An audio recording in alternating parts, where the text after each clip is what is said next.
Welcome, ladies and gentlemen. Today I have a particularly satisfying story for you, a true masterclass in calculated revenge.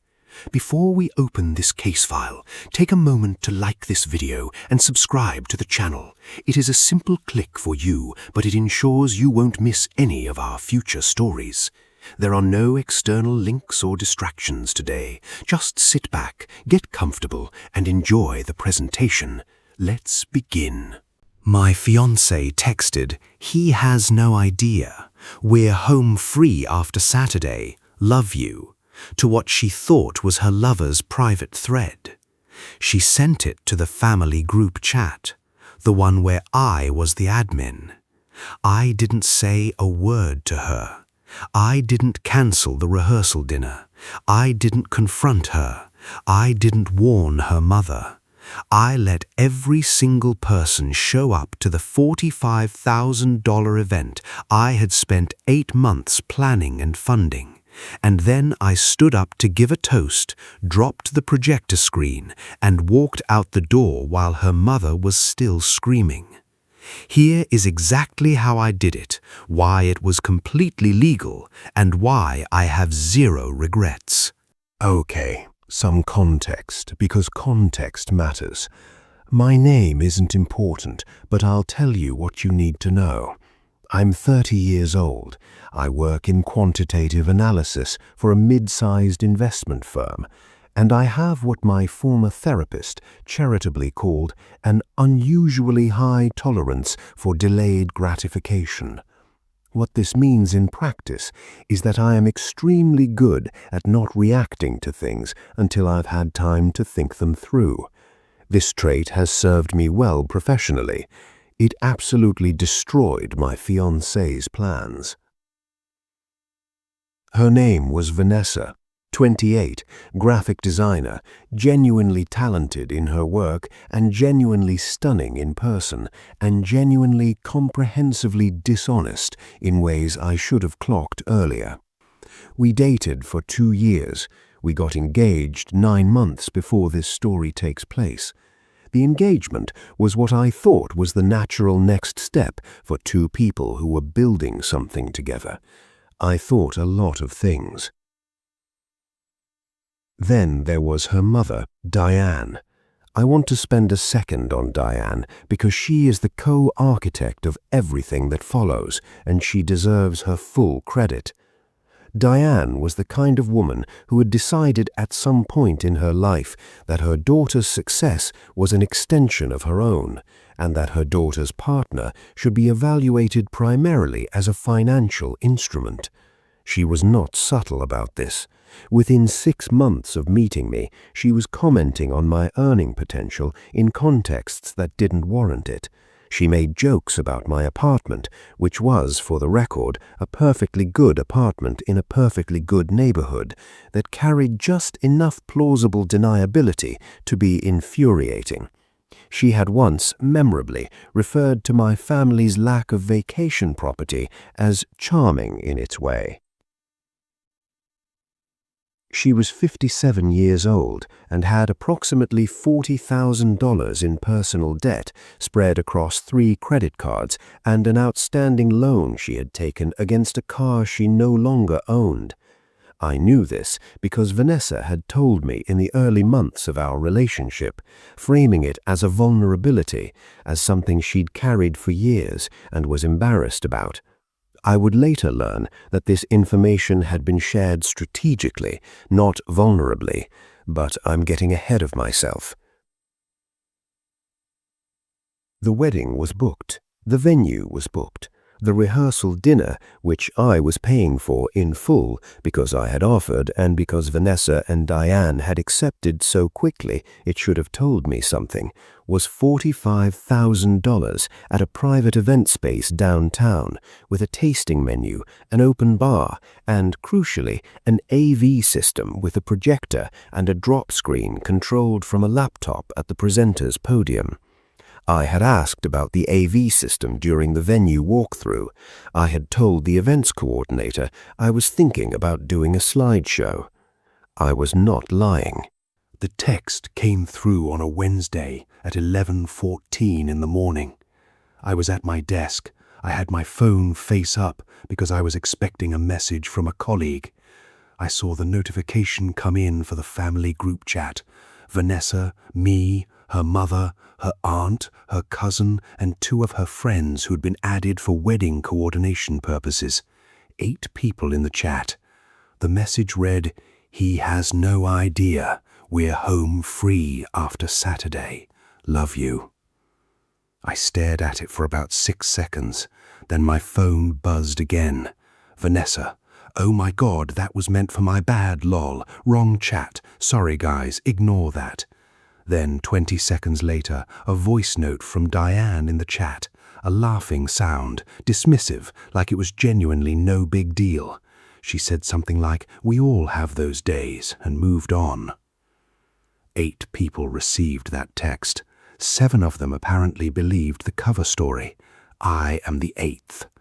I sat at my desk and I thought about the phrase, "home free after Saturday." The wedding was the following Saturday. After Saturday, under the financial plan we had discussed, and this is where it gets important, Vanessa and I had agreed that I would help pay down Diane's debt as a gesture of family goodwill. $20,000 structured as a gift. It had been framed to me as a fresh start for all of us. I had agreed to it. After Saturday, home free. I didn't react. I texted back in the group chat, "Haha, no worries," with a thumbs up emoji, and went back to work. Then I opened the laptop we shared, a MacBook that Vanessa used occasionally when her personal machine was slow, which meant her iCloud was logged into and her messages synced to it automatically. I want to be clear, I was not hacking anything. I was opening a laptop in my own home, logged into accounts she had logged into on shared hardware, where her messages were actively syncing without any action on my part. What I found over the next 4 hours was 6 months of a parallel life. I'm going to keep the details tight because some of it is still in legal proceedings, but here's the shape of it. There was a man, I'll call him Marcus, who she had been seeing since approximately 3 months into our engagement. The messages were extensive and not ambiguous, but beyond the affair itself, there was a financial thread that made the whole thing significantly worse. She and Diane had been coordinating multiple conversations between Vanessa and Diane, not Vanessa and Marcus, about the wedding, the gift, the debt payoff, about timing, about making sure everything was in place before I found out anything, which suggests they were aware at a minimal level that there was something to find out. The phrase, "he has no idea," appears in those conversations with Diane 3 separate times over 6 months, which tells me the text she sent Wednesday wasn't a slip of the tongue. It was a stock phrase they had been using between themselves for half a year. I copied everything to a personal drive that I keep encrypted and off-site. I did not change my behavior. I did not cancel plans. I went home that evening and had dinner and talked about seating arrangements. And then I started making some arrangements of my own. I want to be careful how I describe this section, because I was very deliberate about making sure everything I did was legal, documentable, and defensible.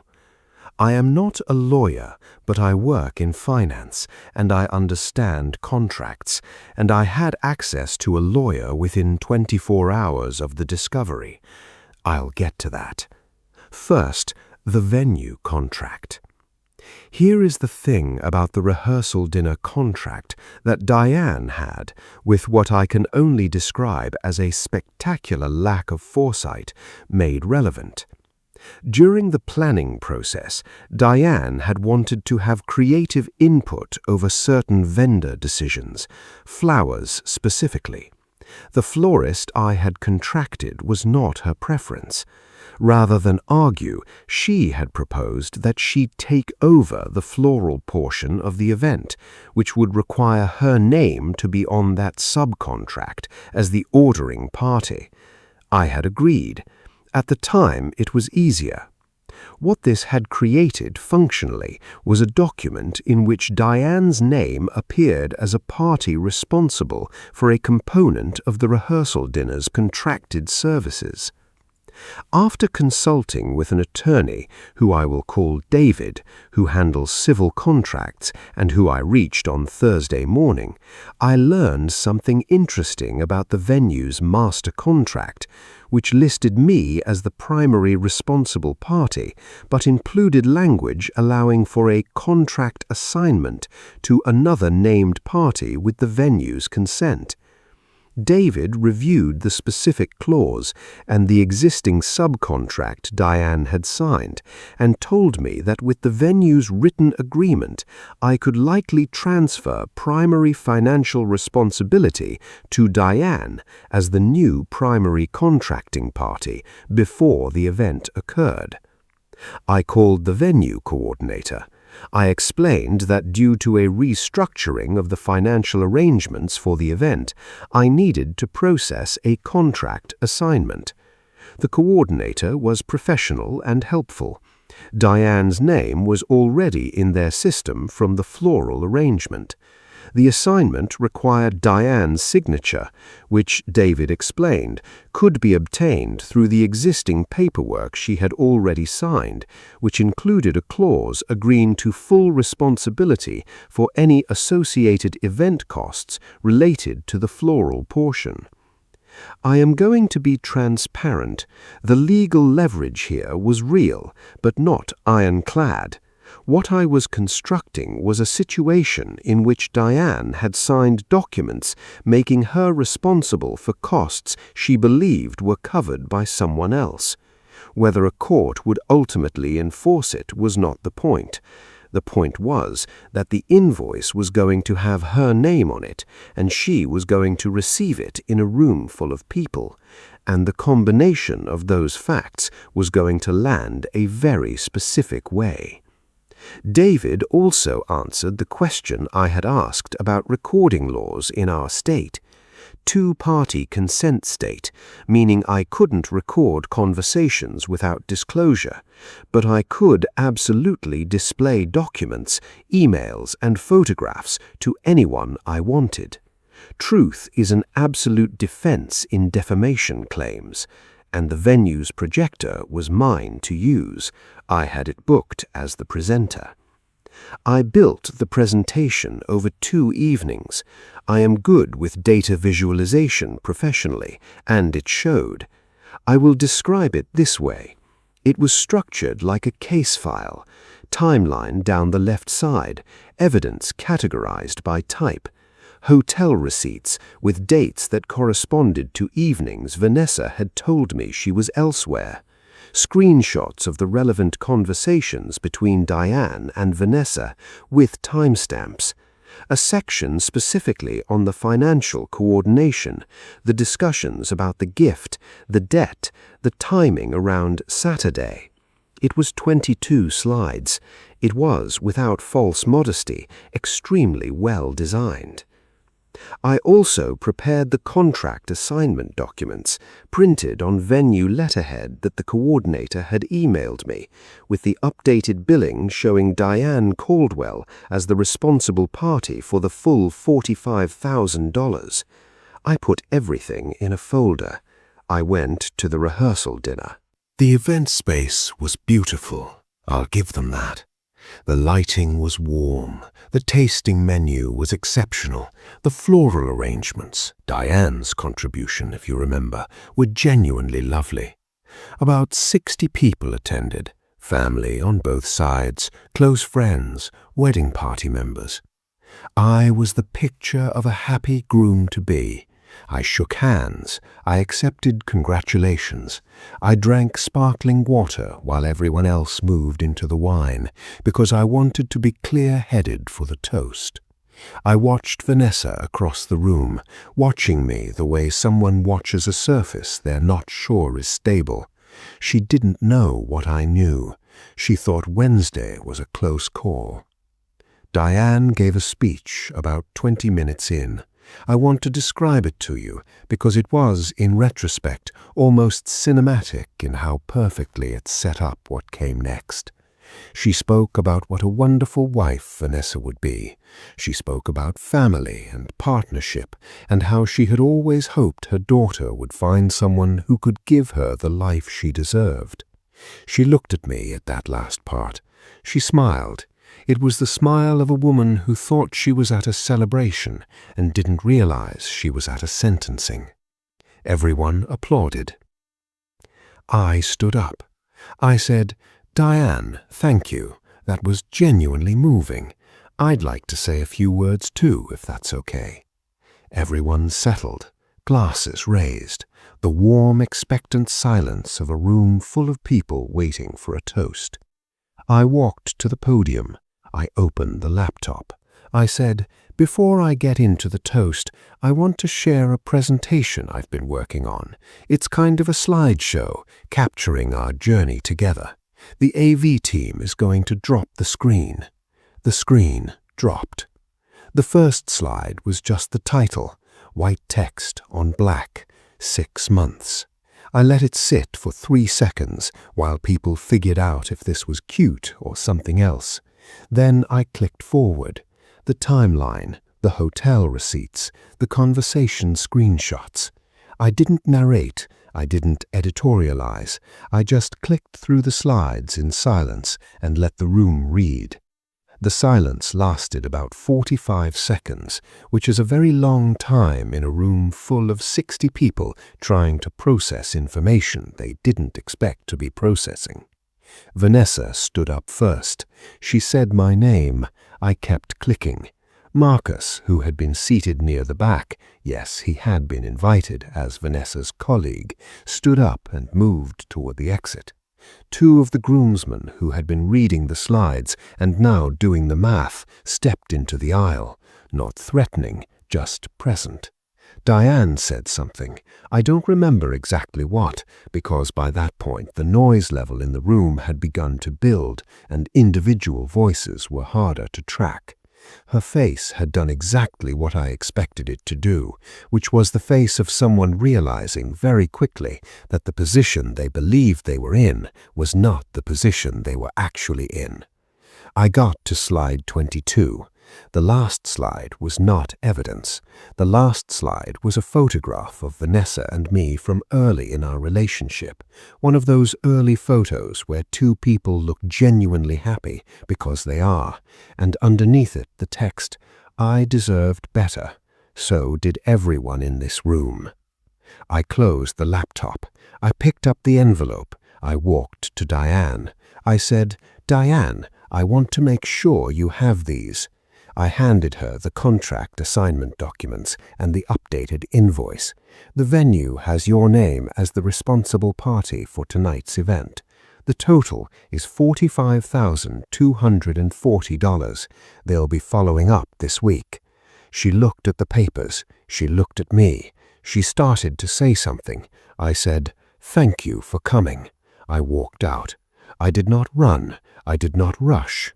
I walked out of a $45,000 rehearsal dinner into a clear night and drove home and slept very well. Okay, I want to close with something that isn't advice, because I hate when people give unsolicited advice in these posts. I'll just tell you what I learned. The most powerful thing you can have in a situation like this isn't money or anger or leverage. It's time, specifically the willingness to take time to understand your situation completely before you react to it. Every instinct I had the moment I read that text was to confront immediately, to call her, to send a message, to do something that would have signaled what I knew. If I had done that, she would have had time to prepare, to move accounts, to rehearse explanations, to get ahead of it. The documentation I collected in those 48 hours would have been incomplete. The contract assignment would have been impossible to execute without her suspecting. The silence was not weakness. The silence was the strategy. There are people in your life who are counting on you to react before you've thought. They have planned for the emotional version of you, the one who yells or cries or crumbles. They have not planned for the version of you that simply takes a breath and starts building a case. Be the version they haven't planned for. That's the story. If you're new here, subscribe.